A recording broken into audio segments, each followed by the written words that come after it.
এখন চলছে উচ্চ মাধ্যমিক পরীক্ষা। তার মধ্যে রানাঘাট ৯ নম্বর ওয়ার্ডে এক ব্যবসায়ী বাড়ির পুজো হওয়ার পর প্রতিমা নিরঞ্জনের জন্য শোভাযাত্রা আলো রোশনাই, সেই সঙ্গে ডিজের আয়োজন। পথ চলতি মানুষ এই শোভাযাত্রার প্রস্তুতি দেখে অবাক হয়, কারণ উচ্চ মাধ্যমিক পরীক্ষা, তারপর কোর্টের নির্দেশ আছে, তার মধ্যে ডিজে চলবে। আর এই ঘটনা জানতে পেরে রানাঘাট থানার আইসি তন্ময় ভট্টাচার্য কড়া পদক্ষেপ নিলেন। তিনি ডিজের মেশিন বাজেয়াপ্ত করে থানায় নিয়ে আসেন এবং এমন শোভাযাত্রা করতে কড়া ভৎসনা করেন। রানাঘাট থানার আইসি তন্ময় ভট্টাচার্যের এমন উদ্যোগকে প্রশংসা করেছে রানাঘাটবাসী।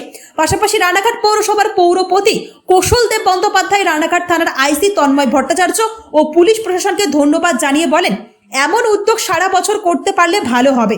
আমাদের 1 বছর ধরে ঘোষিত আন্দোলন, ডিজে শহর থেকে মুক্ত দিতে হবে, রানাঘাট শহরকে শব্দ দূষণ থেকে মুক্ত করতে হবে। রানাঘাট পুলিশ প্রশাসন যে ব্যবস্থা নিচ্ছেন সেটা বজায় থাকে, তার জন্য রানাঘাট পৌরসভার যে সহযোগিতা দরকার পৌরসভা দেবে। আইসি উনি বাজেয়াপ্ত কি বলবেন? আমি আইসিকে ধন্যবাদ জানাচ্ছি, রানাঘাট পুলিশ প্রশাসনকে ধন্যবাদ জানাচ্ছি যে এটা আমাদের 1 বছর ধরে ঘোষিত আন্দোলন, যে ডিজে শহর থেকে বন্ধ করে রানাঘাটের মানুষকে মুক্তি দিতে হবে শব্দ দূষণ থেকে। কিছু কিছু সংগঠন, কিছু বাড়ির পুজো, তারা কোনো রকম নিয়ম কানুন শৃঙ্খলা না ভেঙে যে হারে উচ্চস্বরে ডিজে বাজাচ্ছে বা ডিজে বাদ দিয়ে উচ্চস্বরে মাইক ব্যবহার করছে, তার বিরুদ্ধে আমরা রাস্তায় নেমেছি, আমরা প্রতিবাদ করেছি। বিভিন্ন নাগরিক মঞ্চের মিছিলে আমি নিজে এখানে উপস্থিত হয়েছি। আইসিকে ডেপুটেশন দেওয়া হয়েছিল, কালকে থেকে আইসি যে ব্যবস্থা নেওয়া শুরু করেছে এটা যেন বজায় থাকে, ধারাবাহিকতাটা যেন থাকে।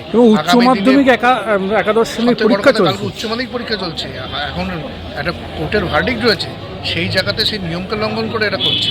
এটা শুধু উচ্চ মাধ্যমিক পরীক্ষা না, সারা বছরই উচ্চস্বরে মাইক আর ডিজের বিরুদ্ধে যেন পুলিশ সক্রিয় থাকে, তার জন্য রানাঘাট পৌরসভার যে সহযোগ দেওয়ার দরকার আমরা দেব।